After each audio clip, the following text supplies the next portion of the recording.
Hi, I'm Jeana Locke. I'm a transformational life coach, and we are here tonight to help you move forward in life, to get those upper limits that you've hit and to get beyond them, to release what's holding you back from getting to that point. I have a Ph.D. in applied behavioral studies, and probably I'm certified in 4 modalities. And then I am trained extensively in other modalities, many of which do not have any certifications in them.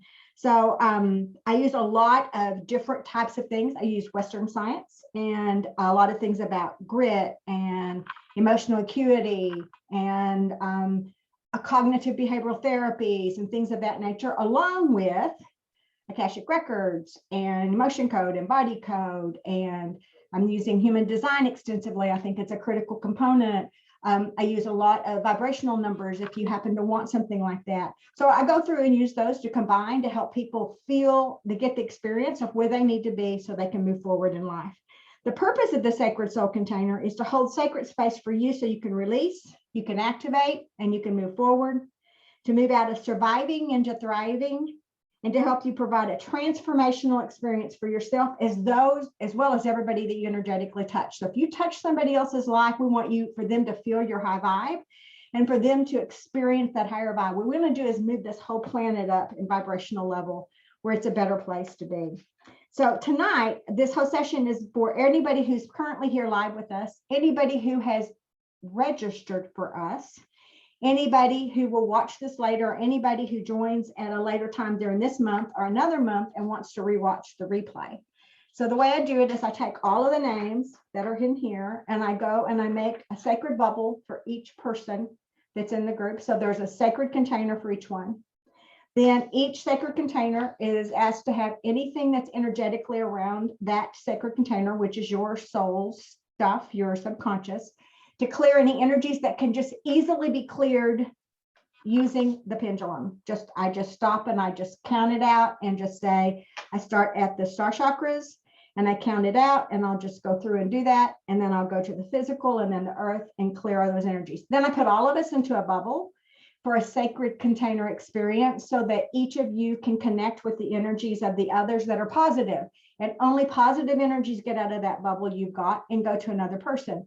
So all of a sudden, if you heard the energy of Erin tonight, then you picked up that positive energy, but you probably didn't pick up any of that low vibe energy that she's experienced in that last week. That's the purpose of the sacred container, is that you can experience just the higher and not the lower. So as we do that, we have all that do there. And if you want to rewatch this later, you're welcome to do it. You will get a copy of it. You can download it onto your computer. You'll have it, or it'll be on a private YouTube channel that no one else can see. Please do not share it. It's meant for you and it's intended for you. If this was a free session for anyone who wanted to join, and therefore all of those people who wanted to come in and join could have, if they had found it, if they had been called to get it at that point. So just letting you know that. So the releases are really powerful. And if you're doing any kind, those of you who are watching this later, if you're doing any kind of work that requires your attention, driving or children or caregiving or cooking or something along that lines, we want to be sure that you do those things. They're the most important for you, and that you be present for those conditions that are in your physical life right now, because we want you to have that in a safe place. I also wanted to let you know that we do not try to do medical stuff and to go into legal stuff or anything of that nature. This is intended for your purposes only and for what you seek to receive from it. And it is not my deal to serve as a substitute for medical advice or anything of that nature. And that if you need any help in that, feel free to ask after this is over. You can ask me questions if you choose to about that. If you would like to join the membership afterwards, that'll come out in the email tomorrow, and you can ask about that as well. So I wanted to go into the fact we had a full moon in Aries on Sunday. And I have never been into astrology big time. I have not ever done it. I've always noted that as a person who's a Sagittarius, that there's a lot of things about Sagittarius that have been really true in my life. Once I got into it and learned a little more about it when I started doing human design, which has a astrology component to it, I grasp the value of how the planets impact each of us. So this full moon was in Aries, and this full moon in Aries was a pretty significant full moon. and that it is a moon that is our intentions that happen now are realistically there that we set at this point, and you can still set them tonight after you finish this, to sit down and write 1 to 2, maybe 3 intentions that you want to do, and set those and have those components go in. Because this full moon's a powerful one. In about 9 months, you're going to stop and see parts of that come to fruition if you hold that tuition and that intention, and the intention is clear with the universe. And that's an important part of that, is to be clear with the universe. So the other part that was a big deal with this was that there's called a Venus star point. And the Venus star point is based upon where Venus was when you were born. And the Venus star point is either a morning or an evening Venus star point. And in that component, it gives some things about how you respond to the different components of Venus. But Venus, there's a beautiful, if you go Google Venus star point, you'll see some beautiful videos on how the planets all move around the sun and how that makes this these beautiful designs that will look similar to this. So as it goes, and every so often it's going to make a new point. This is a point. This is a point. Well, this Venus star point was the end of the complete design, and it starts a new one, which goes for 8 years. So it was the intentions that you set right now are going to be unfolding for 8 years. I hope that's helpful to understand. They're most significant until the next star point. So if you were, I don't know which one we were at, but if we were at this one, then if for that one is the next one, then between now and January 2022, that's the most significant for these intentions to occur, but they're going to be happening for the next 8 years as they go around. So I'm going to encourage you to stop and write those intentions and consider that Venus star point is Venus is love, it's money, it's energy. So think about those things you want in your life. Relationships, how you want them to feel. Love, how you want that to feel. Money, how you want that to feel. If you give the universe how you want things to feel, you're more likely to be able to feel it than if you give a number, because then you're getting a limitation. So if you want to feel freedom from money, or if you want to feel in a relationship safety and security, explain what safety and security feels like in that intention. Write your intention for yourself so that you understand it. I wrote an intention on Sunday, and one of my intentions I wrote was to feel safe. And then I put in parentheses, as I define safe, because I have a very structured definition of safe for me. I've been in unsafe physical positions. I've been in unsafe relationship positions. I've been in unsafe professional relationships. I have been in unsafe family relationships. Do you get my drift? Safe for me is a component of all of those things. So that's why the Venus star point is important. And that's why this particular intentional time is there today. So I hope you'll stop and write those intentions out as you've done that. So we're going to start by doing a breathing thing just to get going tonight. And we're going to go in, and I'd like you, and I do this on the count of 7. I breathe in, and I'm just going to move my hand 7 times. And then, or I can do it this way and then use the other hand. But we're going to breathe in for the count of 7, hold it for a moment. And when you hold it, squeeze your tummy to your backbone. Squeeze it and squeeze your bottom where it would come under you. Even if you're sitting, just squeeze and hold it for a second. And then we're going to breathe out for a count of 11. Those breaths are going to impact your vagus nerve, which is right here. Your vagus nerve is in this general, the main meridian in your body, and it's going to help your body accept releases more with greater ease. And whenever you're stressed out and they say, would you take a big breath, and when somebody was going to tell you some bad news or something, they take a big breath and they hold your hand, it's because they're trying to impact that vagus nerve for you to handle whatever emotions are about to go through you. That's what it's about. So the vagus nerve is what you're impacting. It's a Western science thing. It is the Eastern science because they have it documented all the way through everything. So we're just going to do it. And we're going to come in with, and don't forget to squeeze, and I'll say it. So take a big breath in for count of 7.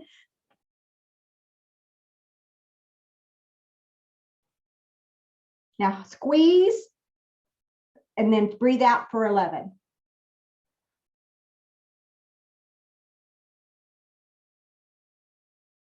Do it again. Breathe in, 7. Squeeze that bottom and your tummy or belly button to your backbone. Hold it as long as you can, and then breathe out for 11.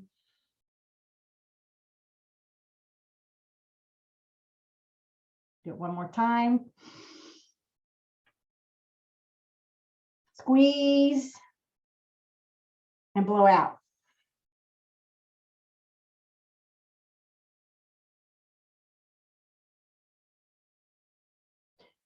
If you listen to any Joe Dispenza, he's going to talk about when he starts you into his meditations about thinking about where you are, and he has you sit very straight, usually often on the floor, or if I stand, but if you sit on the floor and you're sitting very straight, that's how Joe Dispenza starts it. And he has you do those squeezes, and those squeezes help release the tension in your body. That's why you're doing the squeeze, and then you're letting it go and going out for 11. The 11 breathes out, takes as much of that oxygen out so you can breathe in fresh and cleanse, and you release with the blowout. So when you're feeling a little bit of stress, try what I call the 7-11, and that's why I call it the 7-11, is because it's a real super simple way to do it. You can do it with different numbers if you want. Pick your own numbers, make it work for you. Create your own thing. Create it yourself. I just want you to recognize what you're creating and what you're impacting. Is that you're impacting your vagus nerve, which your body, and you're impacting these other parts of your body that are your other meridians, and you're going to release the energy that's holding all of that, being really structured and making it very difficult. So that's why I want you to recognize that. So let's get ready, and we're going to do that. And let's set an intention for tonight. And the intention I'd like you to think about for tonight, because the releases are about it. It's about raising your vibe. And it's, what do you need? And this will come out in the video too. You don't have to take a lot of notes. It'll come out in the deal tomorrow if you need something. What do you need to restore, to restock, and replenish your inner resources, to increase your own personal vibration?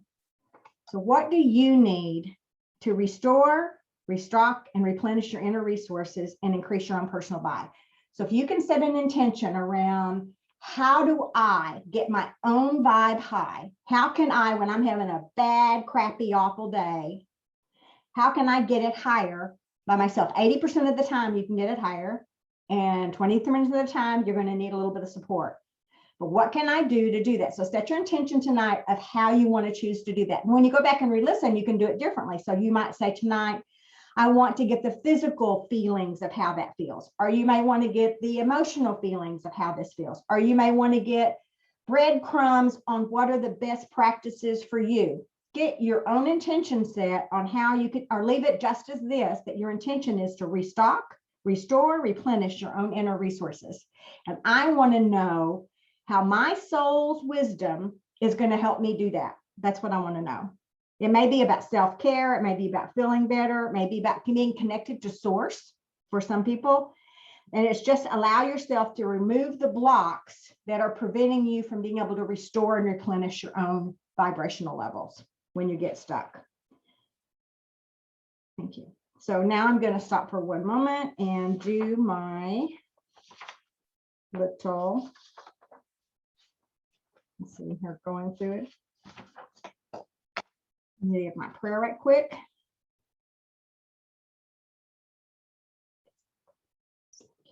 The light of our Creator surrounds us. Yes, the love of our Creator holds us. Yes, the power of our Creator protects us. Yes, the Spirit of our Creator watches over us wherever we are. The grace of our Creator shields us from interferences, and the intention of our Creator restores and rebuilds our sovereign connection with Creator, Source, Universe. Thank you. We're going to deal with our energy bodies for just a moment to see if that will help everybody.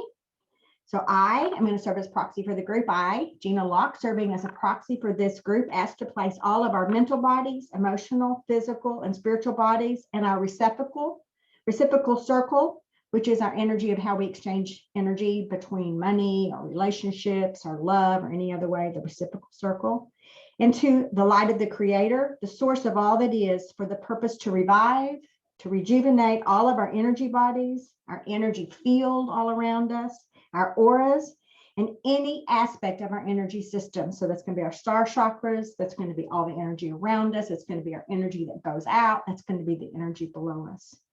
We ask to restore and rebuild balance in all of our energy fields, our auras and energy systems, and then to transmute and correct any non-beneficial energies in all aspects in our energetic and our physical environment. So we're getting anything in your energy field we can, and anything that's in your physical environment.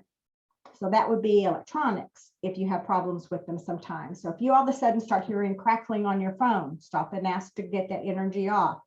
If you all of a sudden go through a place where there's a lot of electricity, like a lot of cell towers, and you get a headache, recognize that that is an energetic thing that's happening to you. I ask to return all of these to the Creator, and all are transformed into a frequency that produces and establishes well-being in the bodies, the emotional, the spiritual, the physical, the mental, and the reciprocal. We ask to search in all aspects and search over any of the energy that we have given away, we have sent away, we have lost, that has been stolen from us, that has been misused, held in captivity, enslaved, abducted,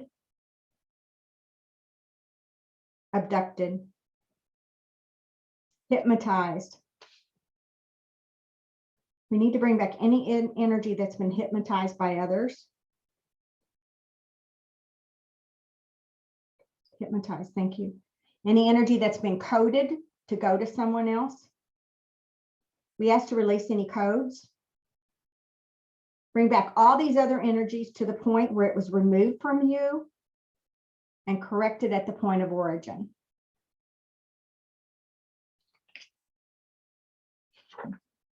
We ask to increase your healthy energy boundaries and to adjust all aspects of yourself to enjoy the peace and tranquility of strengthened sovereign bodies of your aura and your energy field. We ask to remove all aspects of interferences and correct them, and to correct all conflicts between each part of us, our mental, our emotional, our spiritual, our physical, and our balanced reciprocity. I can't even talk tonight. So if your physical body is having a battle with your mental body, that's oftentimes over the concept of food, or for me, it was Dr. Pepper before I got myself off of it. And I still can't drink one or go near it because I can get very back to it. So that's that whole thing of the conflicts between the mental part of your body and the physical part of your body. So my physical part of my body craved it. My mental part of my body said it was bad, and I had a battle. That's what that is. Correct all conflicts between the mental, the emotional, the spiritual, the physical, and your money's part, the reciprocity. Correct each at the source of the struggle in all aspects. We ask for harmony for all parts of your soul with your physical body. And we ask to have all your energies charged to the most appropriate levels, polarized to move in the most appropriate directions for each energy system, including the system of a balanced reciprocity, which is receiving, giving and receiving, balanced. We ask to search through each of the energy fields you have and create distinct energy channels for which each flows, which each surrounds you, which each holds you, protects you, shields you, restores you, rejuvenates you, and makes you help you understand you are a sovereign part of the Creator. You are a part of the Creator and a part of the whole. We ask these channels to be sealed and properly synced with and to each other. We ask that your free will be declared that what you intend, and that you recant, destroy, delete, cancel, and clear anything that's old that's not resonating within you. We ask for the highest light to be in you and part of you. And then to ask, is it there for my connection? Yes. Then ask to recode what I intend is for my highest and my best. Recode that, recode your DNA, this energetic DNA that you've got, recode it to your highest and best. And for the best version of you at this level. Each time you finish doing a session, ask for the best version of you, the best understanding of your next steps for you. Ask to envision a higher version of yourself and move to that timeline. Ask for a higher version of yourself and to move to that timeline. There's some of you here that you just need to ask to move to the higher version of yourself and let go of the lower versions. You know who you are. We ask for this or better, for the best of all, and so be it. If you know how to count your energy bodies, you can count and see how many you're supposed to have. I am at my maximum right now, which means I need to do an upgrade tomorrow to see how many more I'm supposed to be working on. So I'm going to muscle test that tomorrow. So this session tonight is to neutralize and transmute what is stopping you from raising your own vibration, from keeping you from restoring your own vibe when you need it. And you're going to be able to do that 80% of the time. 20% of the time, you're going to need support. Either call a friend, so to speak, call someone else that can help you, read a book that's going to do it, go back to the session and pull it, or another energy session that you keep the records of, or someone else's energy session. We're going to talk about some stuff that they want you to do on that in the end. So what needs to be neutralized and transmuted, healed, released and aligned, and brought into your awareness for you to restore and raise your own vibration. They want you to know they want you to restore, restock, and replenish it for yourself as much as you can. And that's the reason for this is so you can sense or see or hear or feel your next breadcrumb, your next step, your next thing. They want you to be able to do that next thing so you can feel it, so you know what to do. So if you've got your intention set, then we're going to proceed. Be aware that when they want you to replenish, it's when you feel empty or you feel drained or you felt like you got sucked out. Like I walked into the house the other day and I felt sucked out. And when you feel empty, drained, incomplete, or you even feel alone, that what can I do to stop and go back into that? You may want to hold on to the session to go back and pull this one if you need to. So this session is going to be helpful, and this will be in the notes tomorrow, is that you are fearful of believing. It'll be helpful if you are fearful of believing that you can raise your own vibration. That you think that if you have to stay at that and someone else has to do it for me. So we want to help you become an understanding that you have some responsibility in holding into that and to doing it for yourself. And it's great for someone else to assist or to talk you through it or go back and listen to something and do it again. But they want you, the guides want you. They want you to grasp with everything in you that they love it when you can actually do your own words that pull you back into a higher level. That you don't need Jeana. You don't need somebody else, but you can use those to help you when necessary, but you've got that within yourself for 80% of the time. I just can tell you about 80% is all I can get, and it's all Dr. Nelson and most others can say.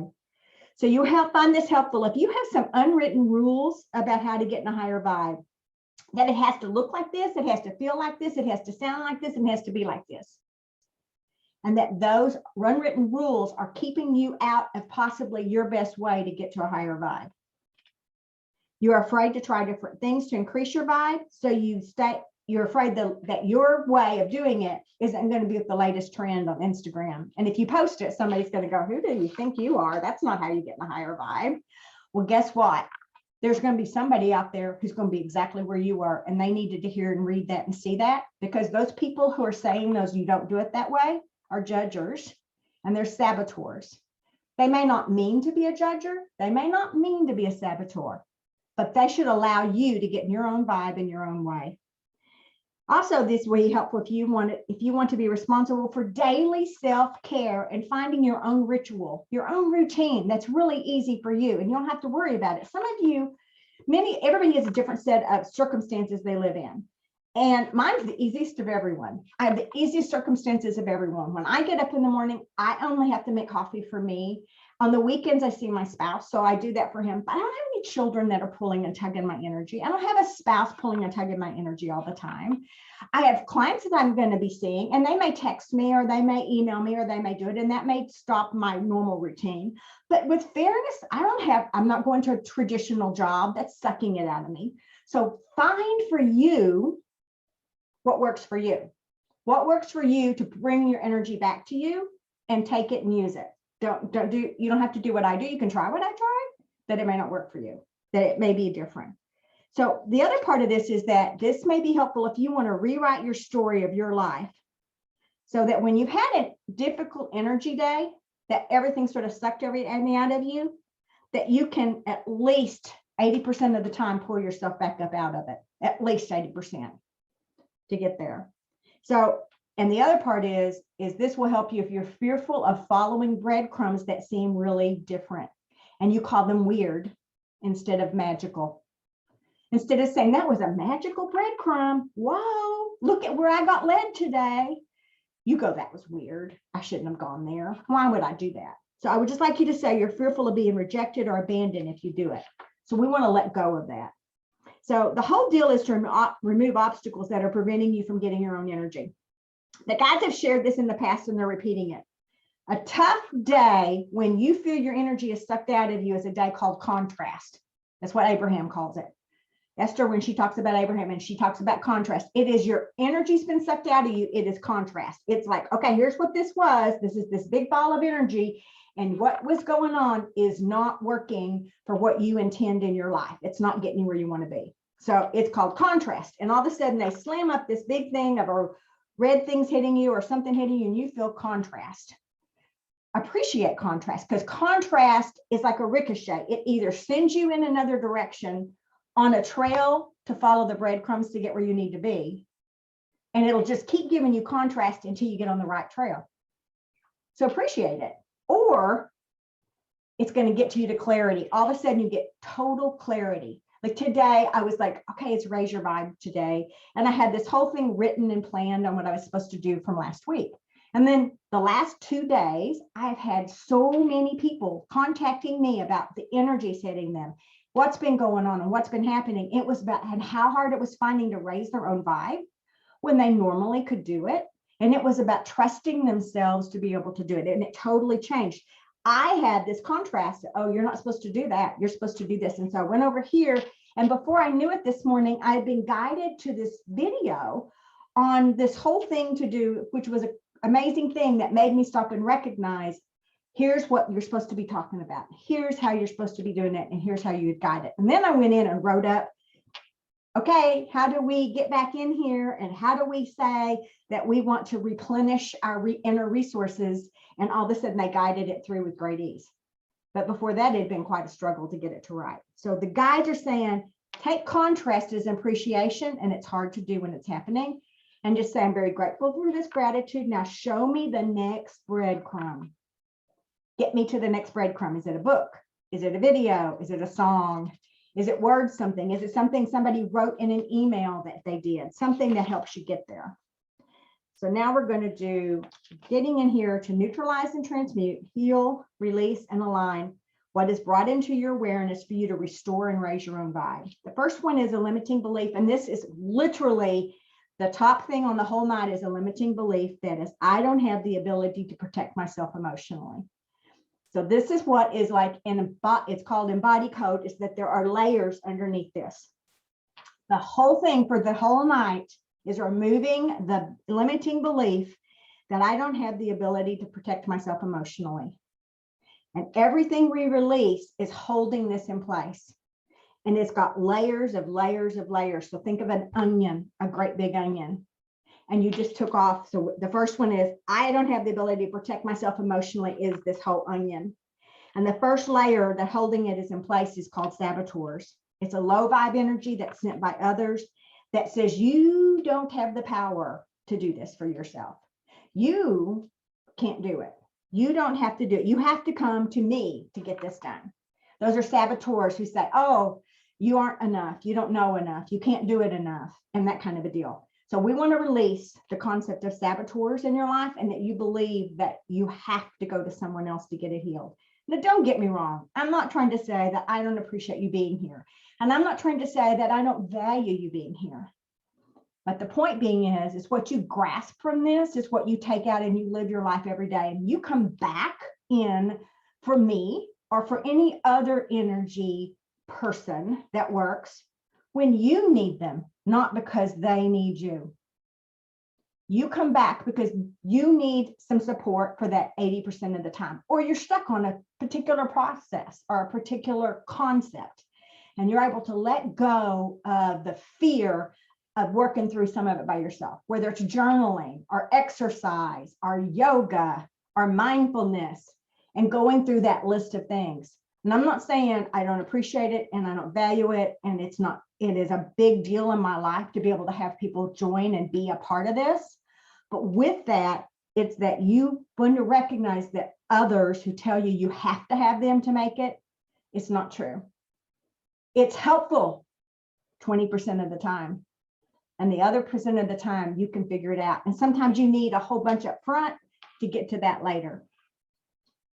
The next one is a memory field.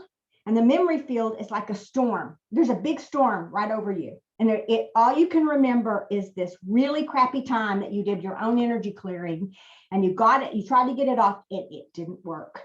Or it was back the next hour, or it was back the next day, and you felt like it was never enough and it wasn't good enough. And I didn't do it right. And there was something wrong with it. And there's a whole bunch of stuff on it. And it was like a trauma that occurred. And this memory field of this trauma is like a storm over you. Every single time one of those little energies come up and hit you, it comes back over and it just sends to the world, I am just what I can't do this myself. So we want to clear the thing that you can't do it yourself and let you know, move on. So the thing that are holding that memory field on is blaming others for not helping. That's when you're really stuck and you're like, why didn't somebody help me get this off? We want to release that. We want to release the concept of that you're helpless because you're not. We want to release the concept of being hopeless because you're not. We want to release the concept that you failed because you did not. You just tried a way that didn't work this time. There may be a better way next time. That's what it may be. The next one is that I'm a victim. Poor me. Poor me. Oh my gosh, poor me. And if you want to let go of victim, we want to let go of martyr, is that we want to hold it on a shoulder. If you've seen somebody who's put something and worn it on their shoulders, and every time you see them, that's all you hear about is the tragedies of their life and what it is. When you become a martyr about it, that it's that we want to release that. So we ask, have we released the emotions that are holding a memory field in there off of you? Yes. But they want you to take, when you release that memory field, is that the next time you get inspired action and you feel this inspiration now that you've released that you ought to try it. If all of a sudden you're supposed to go check out that video or that YouTube, all of a sudden you're supposed to try to do something, then that's what they want you to do. They want you to have an inspired action and to move towards it in some form or fashion. The next one, that's number 3 under this limiting belief, is idea intolerance. And the idea intolerance is when something you tried on your own and it didn't work. So now you're like allergic to it. It's like it's poison ivy. And if I get close to it, I'm going to get it all over me and it's going to make me itch like everything. And it didn't work before. Why should I think it's going to work again? And now I have an allergy to it. So before I even get near it, I literally break out in a panic attack, or I literally break out in an anxiety attack. I literally break out in a sneezing attack. I can tell you, if you watch me start scratching my head like that I'm having an allergic reaction. I am like rejecting, resisting whatever it is I'm talking about. I may be able to help you get through it, but I haven't helped me get through it yet. And it's one of those things that I can tell you, I itch, literally physically itch when I have an idea intolerance. Sometimes one person I know sneezes. If she starts sneezing in the middle of us talking, I know immediately she's an idea intolerance, an idea allergy to that concept. And she may want to clear it, but we've got to go find what's underneath that, holding those on there. So those things that are emotions that are holding that idea allergy in place, that I can't do this myself, we're releasing them all. And they were the same ones that we just did, which is blaming, helplessness, hopelessness, failure, being a victim. And it's not martyr, is it? No. Okay. So the victim, failure, helplessness, hopeless, and blaming. Mostly the failure part. That it's never failure. It's just that didn't work this time, or it didn't work in this situation. Didn't mean it's wrong. It just didn't work this time. How many times does a baby try to get up and walk before it ever walks? Maybe you should count them. Maybe you should watch how many times it tries to get up and walk, he or she, and before they actually walk. Is there anything wrong with all those tryings? Is there that baby failing, or is that baby just not quite ready to be able to do it? Or is that baby making a new muscle and helping that muscle get a little stronger so it can do it? So the next time that muscle inside your body, for you to be able to get through it, got a little stronger. Instead of saying, oh, I failed, oh, I can't. Say, ooh, my muscle's stronger now, I can do it, and go from there. So now we're going to release that whole thing on idea allergies. The next point is cording. Cords are like this. There's me, and there's this other person. This other person right here. Here's me and this other person. There's a cord between us. And this cord in here is that someone wants you to have to ask permission to be able to do something. Have you ever had somebody that made you ask permission to do anything?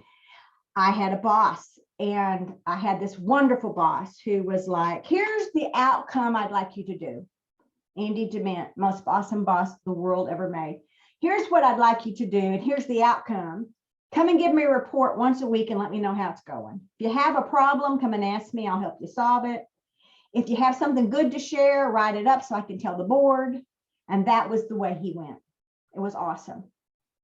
They decided that because my team was doing so well, that we should develop a new branch in this educational system. And they put a new assistant superintendent. So Andy had been the assistant superintendent. Now we had assistant superintendent over just the kind of stuff that I did in my department, and the curriculum department were the only two departments under it, and everything else was under Andy. But I got moved to this new boss who had to control every single thing I did. She was corded. She had to, like, I tell you, you can do that. I tell you, you can breathe today. I tell you, you can come to work at this time. I tell you, you can leave at this time. She had to give permission. You had to give her a complete report for what you planned to do for the whole week before the week started. Every little thing, who you were going to talk to and how you're going to do it. And if you went outside of that, then the cord was like boom, boom, boom, and you got some kind of little nasty tapping or verbiage back. So when you have that cording of somebody who's a controller, that they have to control how you do it, they control when you do it, they control what you do. They control that part of you that you have to get approval from them to be able to do something, then that's what it is. Now that cording is from social media right now. Social media gives us permission to be who we are. Oh, it's okay to be that way. I have to tell you, I work my tail off to not be coded and corded with social media, because it's really hard for me just to go, I'll be authentically me and not worry about what anybody says or doesn't say. And I work really, really hard at it. But I can tell you that this one right here is the one I'm releasing off of social media tonight, because I don't need social media to give me permission to be me and to do the work I do. I don't need them to give me permission how I do it. I don't need to give them permission to how I look and how I say it and what I do. But I have done that because they have been corded to them, and I've allowed that cord to be negative and to control what I've done and when I've done it and where I've done it. So we want to release the cord and any codes associated with it, any entanglements, any knots. So think about that. Say, I've got this. You've got cords. You got cords with your mother or your grandmother or your father or your spouse. You may have cords with family members. You may have cords with friends who say, oh, don't dress like that. Oh, did you gonna come to my wedding looking like that? Oh, no, you can't do that. Oh, no, here's a complete list of the exact presents I want for a wedding. I used to make every wedding present myself. I didn't buy presents. And I got a list from some of my friends who said, we realized that you love to make the wedding presents. I usually made a lot of Christmas stuff that would be Christmas decorations like table runners and napkins, things that were fairly expensive. And my stuff was very high quality, but they didn't want those ahead of time. So they would send me a list of what they did want, which was very expensive financial money to spend that I didn't have. So they didn't get a gift, but they literally had this cord of saying, this is the only thing that's acceptable to me. And that's the only way to do it. So that cord is a tugging rope that makes you get permission to say, it's okay to do it. And our friends do it. Some friends that are not judging don't. But think about this as you do it. So we want to release any cords that we have that are telling us how we have to show up, how it's okay to do our own energy work, how it's okay to get our own high vibe, that it is okay to do it this way. It's all right to do it totally differently. If you don't actually ever sit and do a meditation where you're very still and you're okay. If you do it that way, you're okay. If you go and you dance and you go, you're still okay, because there is not a right way for anybody. But there are so many people out there who say it has to look like this, it has to be like this, and you have to get permission from me to be acceptable. So we want to release the cording. We're still working on this limiting belief. We're still trying to clear off, I don't have the ability to protect myself emotionally, because emotionally, the cords really are hard on us, you guys. You release the cord, and I tear the cord out and I burn it. And I just send it to God and say, God, transmute that cord to beneficial energy. Send that person who did the cord love and help them see the better side of this. I try not to be judgmental. I try really hard not to be judgmental. And I'm doing better now, but I'm a whole lot older. And I can tell you, when I was in my 30s and 40s, judgmentalness was right there with me. It was hard to not judge them. I'm much better now. We're going to release all karmic knots, bonds, and karmic debt. And they're all void, they're null, and they've been uncreated through time and space. So anytime you have made some kind of a contract, a vow, an oath, an agreement with somebody in some other space or time or lifetime, and it is how you will show up and keep your vibe high, that this is the only way to do it. We want to release that so that you can be the unique person you are now. We want to release all contracts where you accepted abuse from anybody or anybody who told you how you had to do this. So I'd like you to do this for yourself right now. Just say it either subconsciously, and if you can speak it out loud, that's fine. But say I and say your name. Reclaim. Recant. Rescind. Renounce. Denounce, destroy, and uncreate all in all aspects of contracts, vows, oaths, or agreements where I accepted abuse from anyone. These are released through all lifetimes, spaces, realities, times, dimensions, relationships, utterly and totally. Yes and no. Right or wrong, good or bad, POC or POD, all nines short, boys and beyond. Now, a lot of those in there are macros that are made. That'll still do the same for you. That is removal, a statement. That is removing oaths, vows, contracts, and agreements and obligations.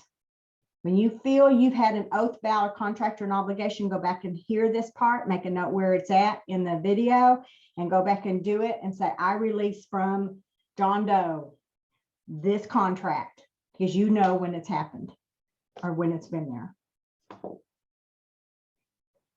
Now we're going to ask to dismantle, dissolve, uncreate anything that no longer serves you as for getting your high vibe.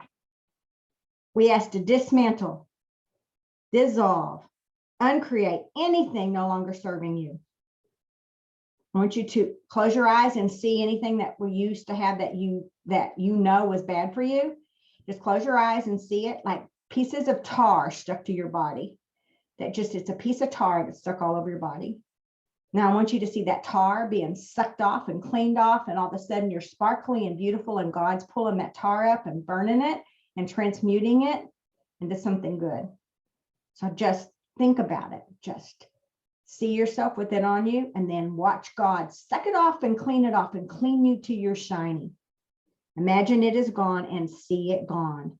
Dissolve, dismantle, uncreate anything that no longer serves you. It's a good thing to do every morning if you want with your pendulum, just to say anything that no longer serves me, dissolve, dismantle, and uncreate it immediately. Okay. So the next thing is that there are times that you don't actually do stuff that you know would be good for you because you don't want to defend it to anybody. Me. There's things I've done I don't talk about because I don't want to have to defend it, because somebody's going to say, well, explain to me why you do that. I don't know why I do that. I know it works for me and I know it feels good and I know it's okay. But some people have to have you explain everything because they have very strong mental bodies. And my deal is I find myself at times not wanting to go in there and do that because I don't want to defend myself. But you know something, the thing on it is that you ought to be able to say, I just do it because I like it. So we want to let go of the defensiveness and not doing it because we're afraid we'll have to defend it. We want to release that we're afraid we'll have to defend it. So when somebody says to you, and they are into the organized religions, and they talk about something, and you're doing it, and you say, well, actually, and they say, so what do you think about God? And you turn around, and for me, I have always said I'm very into spirituality. But you know, my definition of God is much more broad than their definition. Their definitions is limited to the one people I know. And I grew up in Southern Baptist. It's limited to the Baptist church's version of what's in the Bible. And that's fine for them. I'm okay. Mine just happens to be a little more vast. And mine happens to be that I don't need a preacher to give me permission. I don't need a healer to give me permission. I don't need you to give me permission. And so mine is just a little bit different. So now I'm able to say, you know, yeah, I actually do believe in God. My definition of God and their definition of God, I don't have to explain to them my definition of God unless they want it.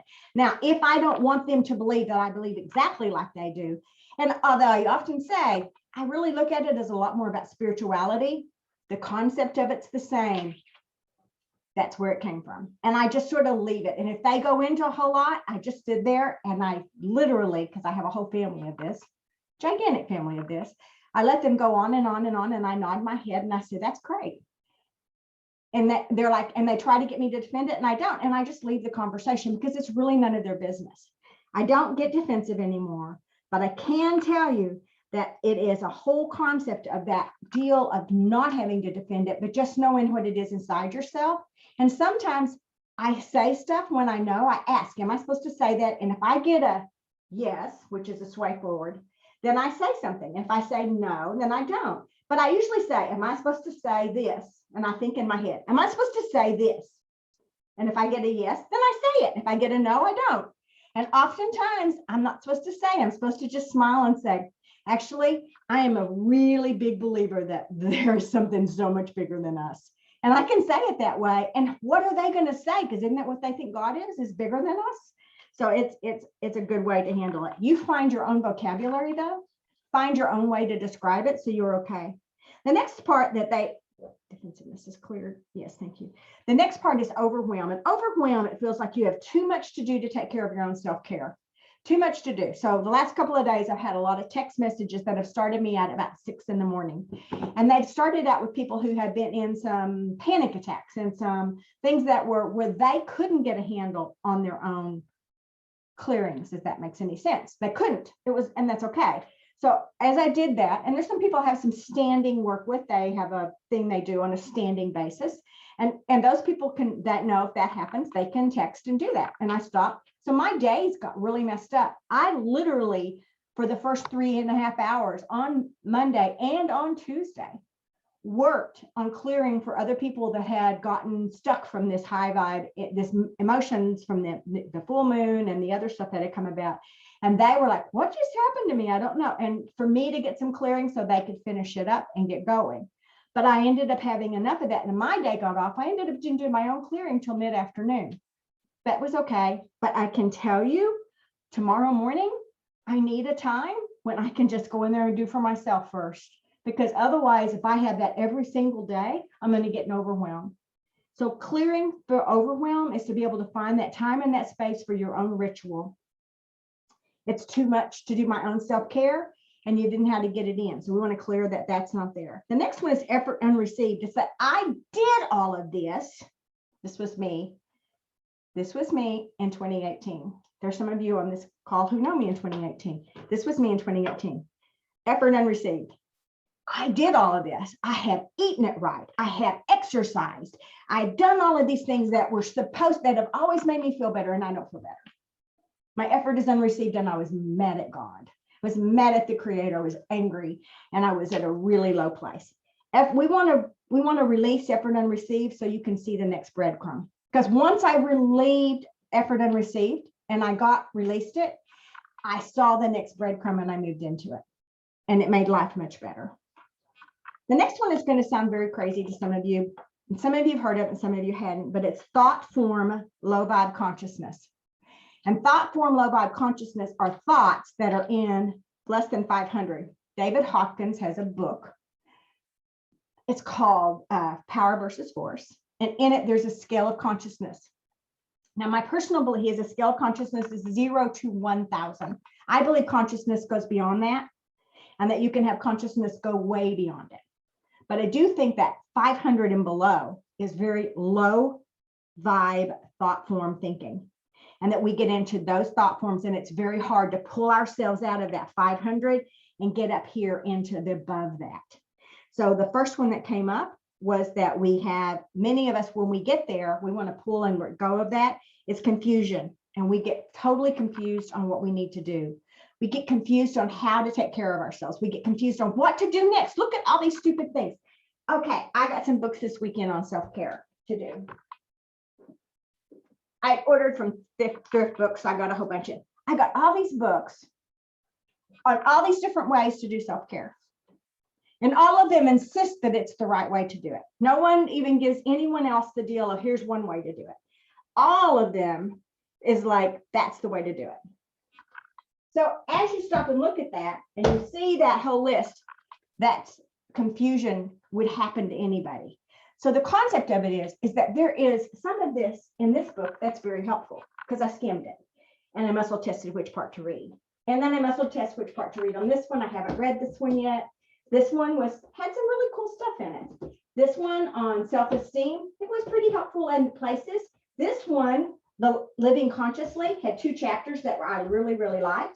This one had 1 chapter, and this bottom one, the intuitive way, had a way to stop and look at how to do it. Each of them gave me a little piece of some ways to do something, but none of them had it perfect. So Jeana's way is not going to perfectly meet each of your way, but she's going to have a piece for you or you wouldn't be here. I wouldn't have ordered the book if there wasn't a piece of it that was a breadcrumb for my next step. Each thing had a piece, but it wasn't the whole loaf of bread. It wasn't the whole thing. So recognize that when you do it. Confusion, we want to release confusion. We want to release perfectionism. I have to do it perfect the very first time. I am going to be a perfect. How many people never paint because they don't think they can be really great? But it takes practice.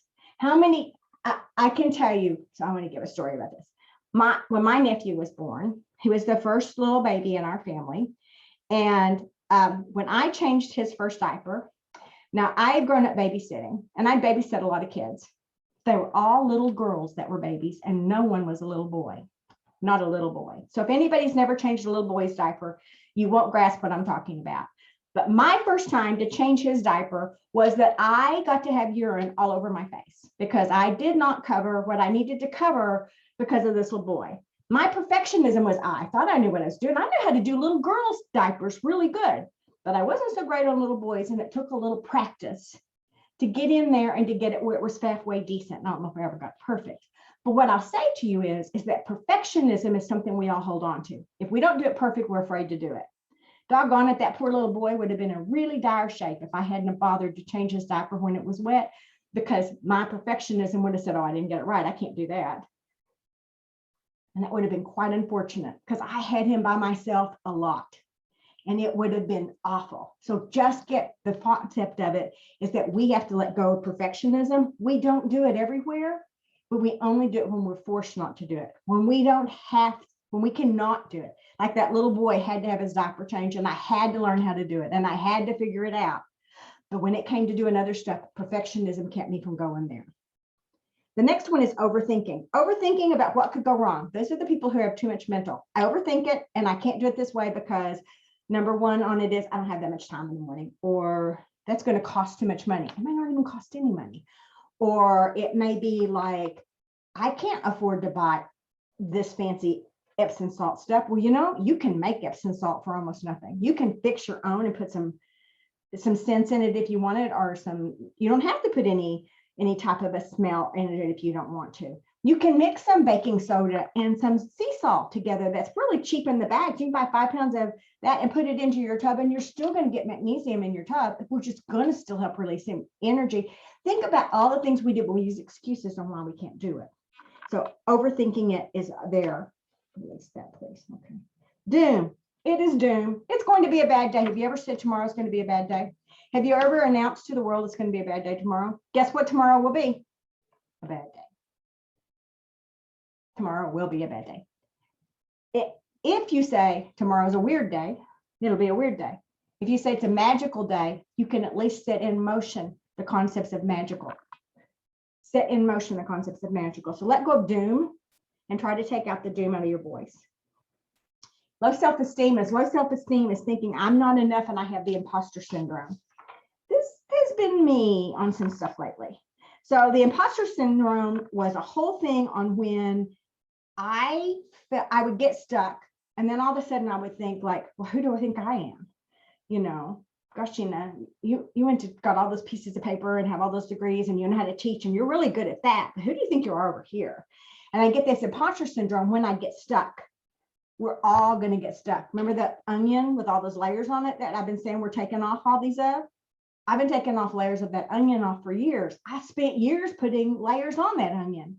I spent years putting those layers of emotions that were trapped and blockages that were done, putting on. Now I'm taking them off, but I will get stuck and I go into imposter syndrome. And imposter syndrome is that whole thing of when it is, I am not good enough. I can't do this. Who do I think I am and what happened? So today I was sitting here getting ready to work on this and I had my stuff already written. I thought I'd finished and I'd had it done.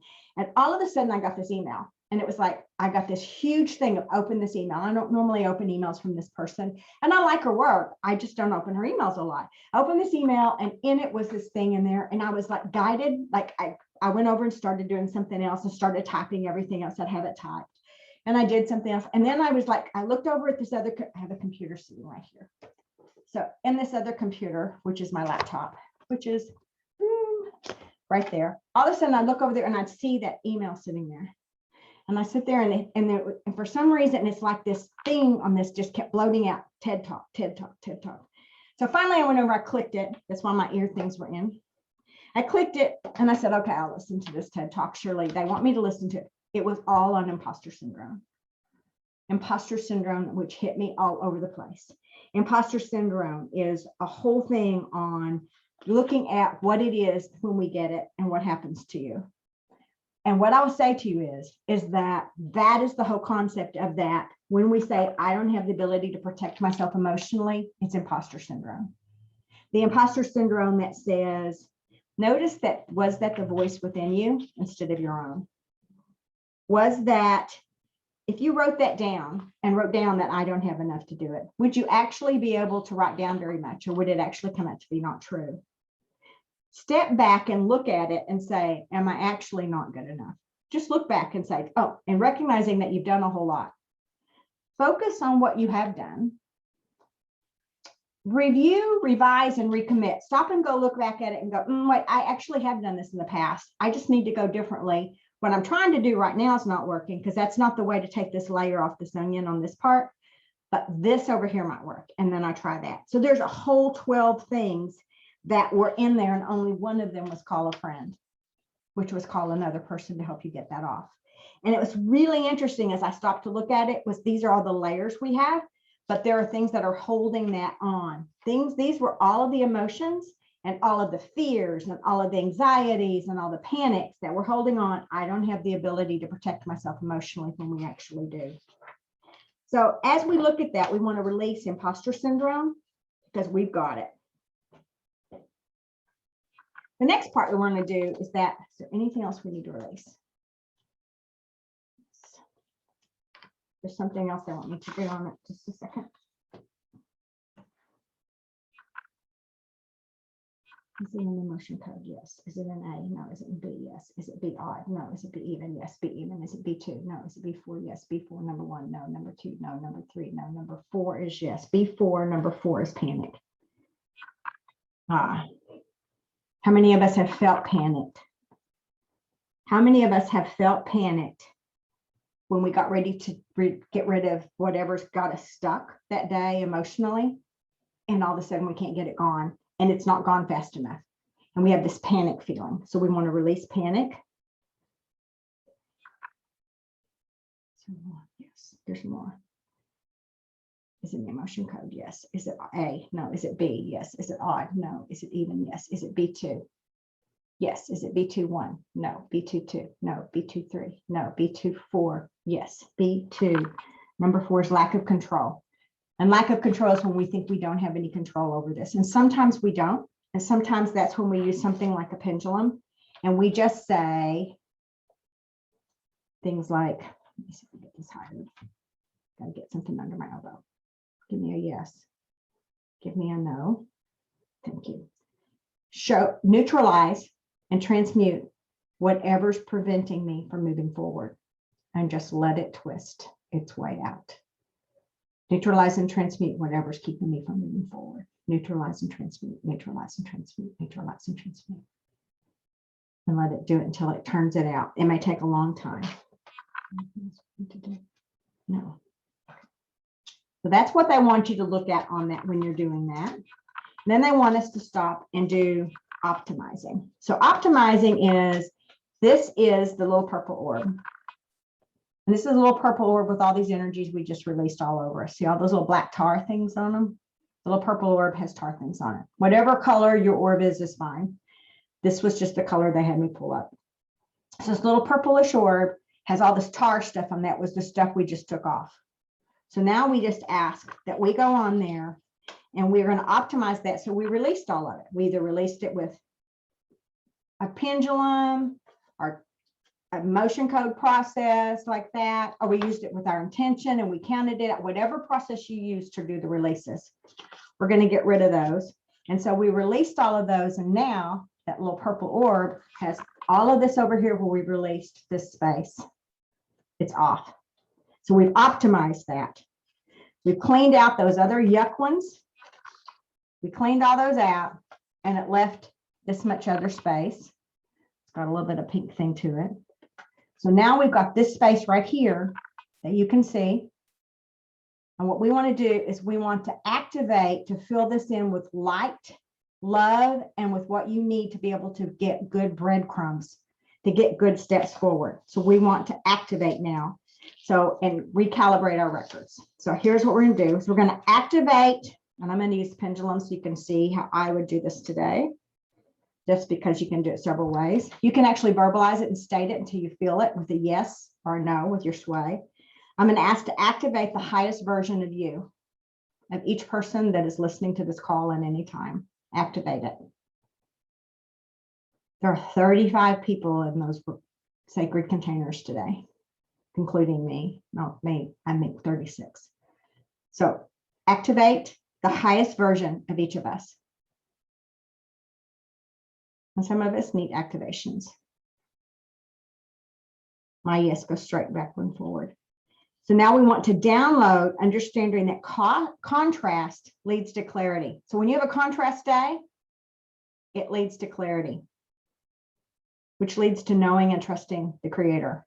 Contrast will lead you to clarity if you ask it to. So take it when you have a contrast day that it's a good thing because you were headed in the wrong direction for something. So ask for it to lead you in the right direction. Thank you. Activate knowing when this was a contrast day and celebrate it instead of being angry about it.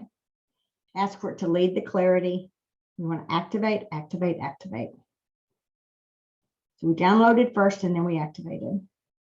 Yes, now we want to download what it feels like to have compassion for ourselves, and we don't judge ourselves when we're having a bad day. How many of us judge ourselves? There's something wrong with us when we have a bad day. We judge ourselves. We had a bad hair day. We had a bad clothes day. Our clothes don't feel right. I changed clothes yesterday morning like 4 times before I finally get dressed. I changed tops 3 times and pants. So, well, I guess I did it 5 because if you count the pants, I changed to 2 different pairs of pants. And I finally got where I was okay. But I needed to have, because I was judging myself that I didn't look good or it didn't feel good on my body or something. And I changed it. And when I quit judging myself and just let myself change the clothes, I did fine because I needed to do that. Now we want to activate compassion of yourself.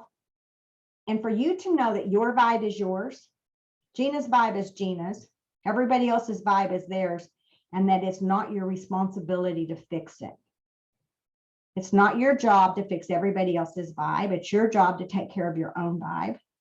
Now, if you're a mom, you're going to take care of the vibe of the baby, but you're not really responsible for your husband's vibe. I can tell you that's my biggest hindrance is I try to take care of my husband's vibe way too much. It's not to say that I can't care for him or love him or want him to be okay, but I have a tendency to try to fix his vibe when he gets in a low, bad mood. And guess what? When I stopped doing that and just having compassion for him and try to send him a loving glance or a loving whatever, like just a concept of that you're okay. And that's okay that you're that way, but I'm not going to fix this for you. He started fixing it for himself and has changed his attitude more. Now, don't get me wrong. It wasn't fun the first few months for a long time. Download knowing that source, the universe, really has our highest and best. That download that the highest and best really is from the universe. And that it does connect our soul's wisdom. That you're downloading that realistically, when you've heard that say, source has our back, that the universe has our back, the book, the concept of it is the universe really does have our back. We get unclear and our clarity is not clear on what our intentions are. If your intentions are not clear, you can't get them fulfilled if you don't have clear intentions. So make sure your intentions are very, very, very clear. Download what it feels like to experience how to allow, accept, and embrace a deeper connection. So you can embrace what that feels like. Download that and then activate experiencing how to get that to come through. Whether that's through, and to me, that's going to be all through me doing stuff that's going to help my vibe increase, to be uplifted. Download what universal love feels like so you can feel that, and then activate feeling, sensing, hearing, knowing universal love for yourself and loving how it feels to yourself.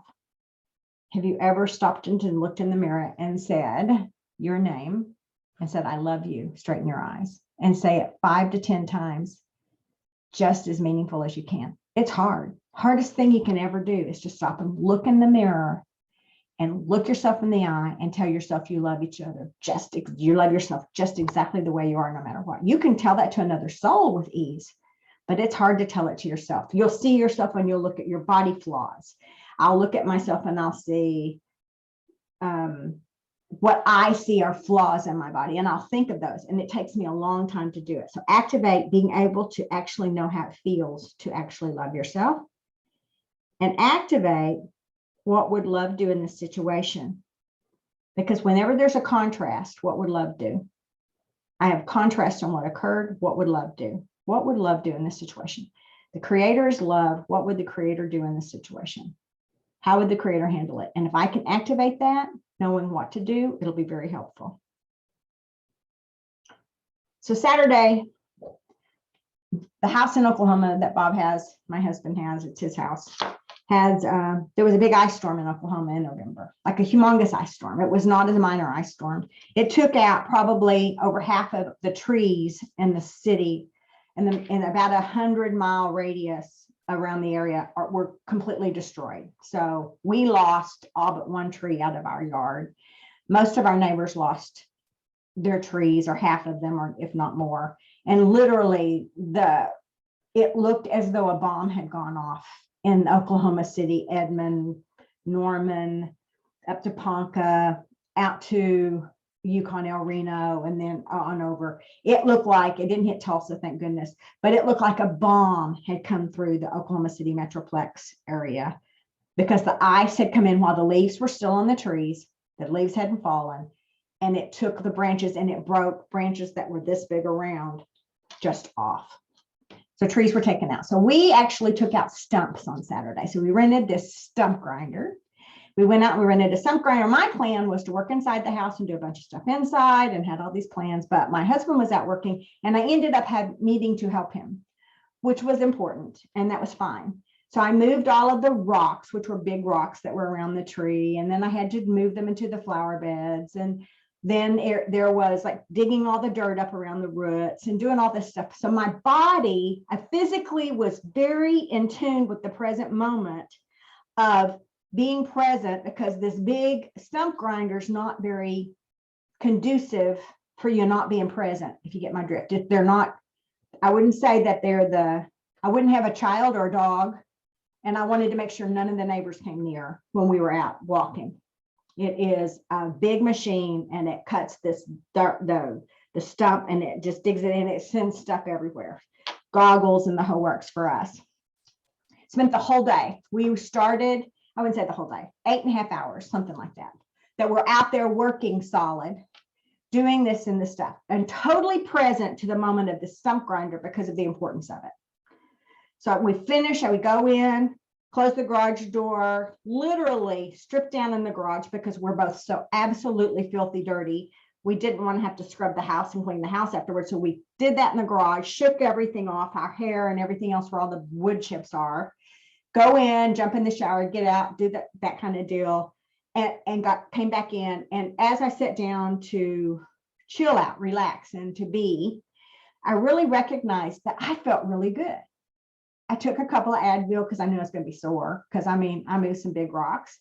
He was going to be sore because he's handling this machine that's going like this the whole day. And he didn't bend over and up and down. I'm doing all the bending and digging and all the stuff and picking all of this stuff off and dumping it in the trash cans. And I mowed, and I did a whole bunch of stuff, and I blew all the sawdust with it. I worked physically very hard, and I felt awesome.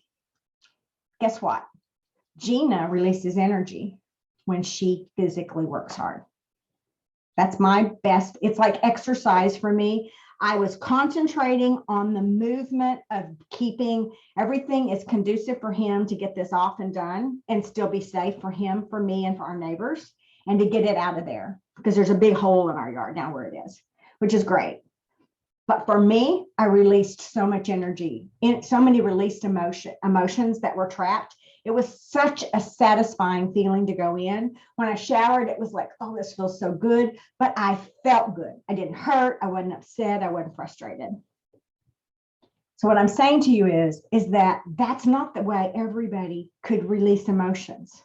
I release emotions when I ride my bike and I go and I get my heart rate to a certain place in cadence, which is how many times your wheels go around per minute. If I keep my cadence between 70 and 80, I won't be too exhausted. I'll keep my heartbeat at the place I need to keep it, and I will keep my blood pressure right where I need it to be. And if I will do that for 20 to 25 minutes, I will come back and have this knowingness inside of my body of whatever it was I set the intention before I started. And if I set the intention of I need to understand my next step on my business, and I go ride my bike like that, I'm going to come back and I'm going to know a next step. It might have been to go get a book. It might have been to watch a video. It might have been to call someone and ask them a question. It might have been, but I will know.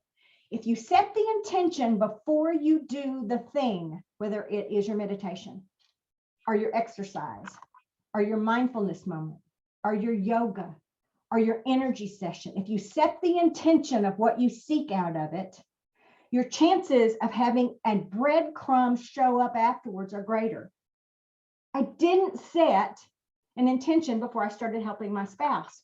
I probably could have gotten so many downloads if I had just set a general intention to have an understanding about what to do on a certain topic that we're working on something for us. That's a big thing. If I had just set the intention of knowing how to proceed for the next step for that, I probably would have had it, but I didn't do that. Now, while I felt good, I didn't set my intention. Do you get the difference? When I set the intention before I do it, when I get finished, when I wake up the next morning, either after sleeping or even when I get home, as I'm driving or in the shower, all of a sudden I have this aha-oh moment. The light bulb goes off. What sets off your light bulb? You set the intention of knowing, or you set the intention of understanding, or you set the intention of having the experience show up in your life. I could have set up the intention for the experience to show up in my life. That would have made it really easy to know what that next step would have been. That would have been a perfect thing to have set up for that Saturday as I worked, because I released so much, crap, that it is amazing what I could have actually had occur.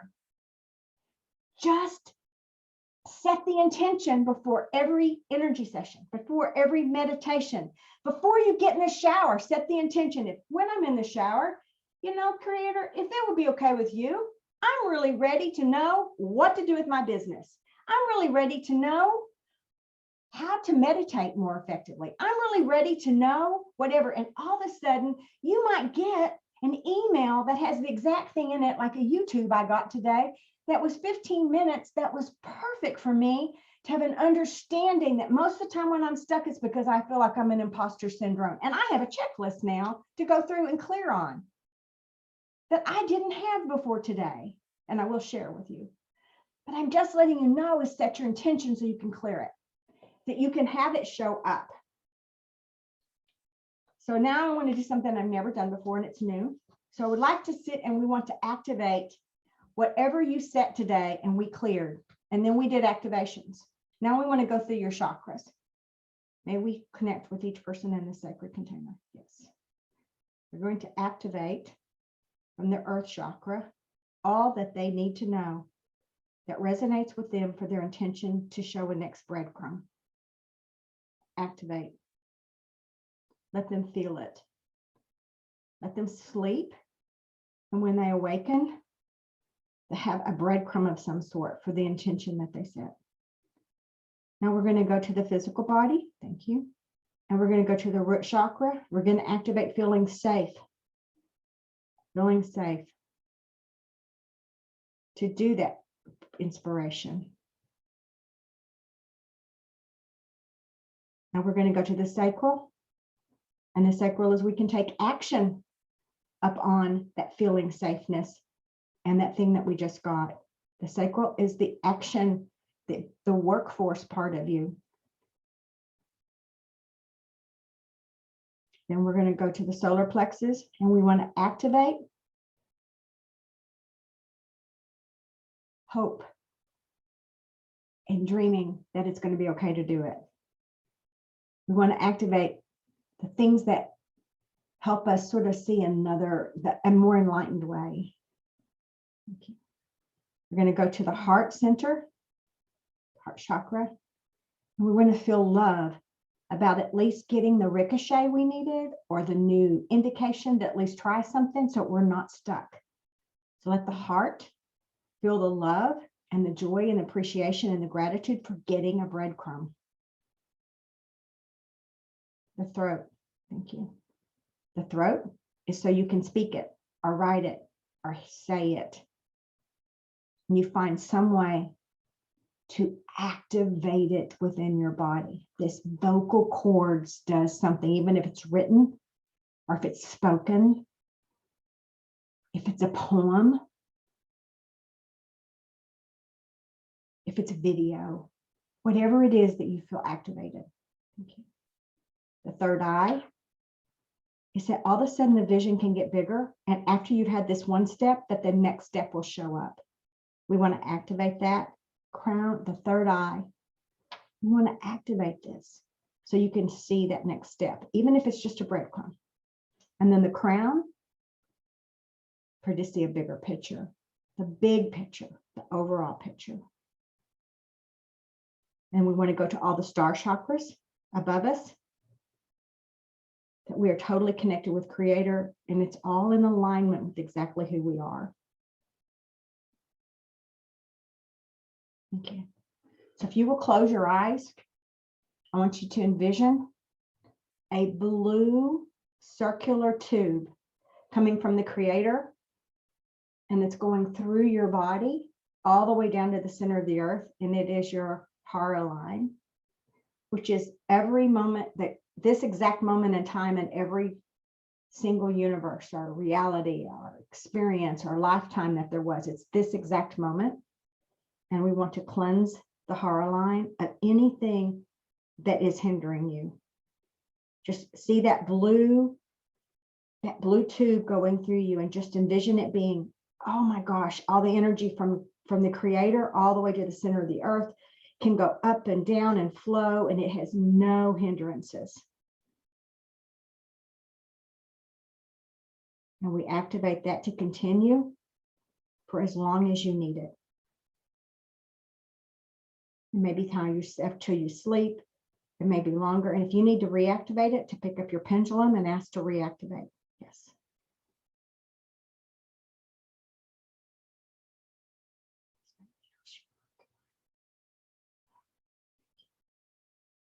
That's all they have for us tonight. So I thank you for joining us. If you have questions, please send them on an email to me. Thank you.